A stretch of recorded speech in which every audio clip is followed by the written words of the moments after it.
जवानी बाबू कुंवर सिंह नामवा लो जानी।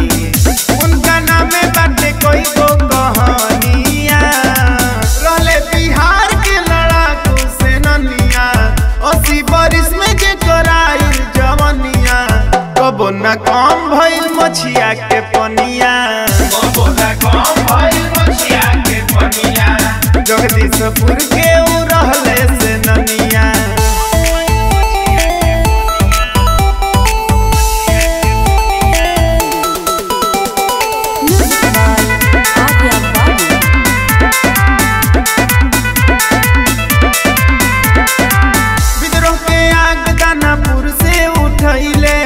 दुए दिना में यारा जिला में अइले हाथ में गोली लागल बात ना बतइले गंगा मैया के अपन हथवे चढ़ैले।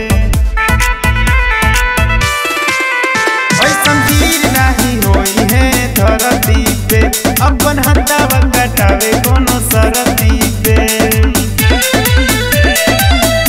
अगर जवन में फैलल सनसनिया रहले बिहार के लड़ाकू सेनानिया 80 बरिस में जे कराइल जवनिया कबो न कम भइल मछिया के पनिया कबो न कम भइल मछिया के पनिया जगदीशपुर के उ रहले सेनानिया।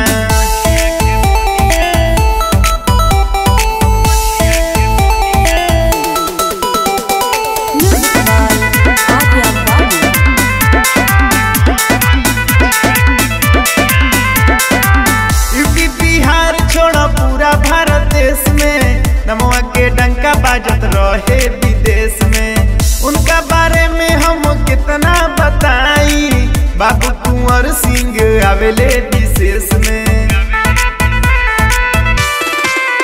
सुनी कुंवर सिंह के लागल दिल में अगिया रे छोड़ दे सवा हमारी ये बिरंगिया रे।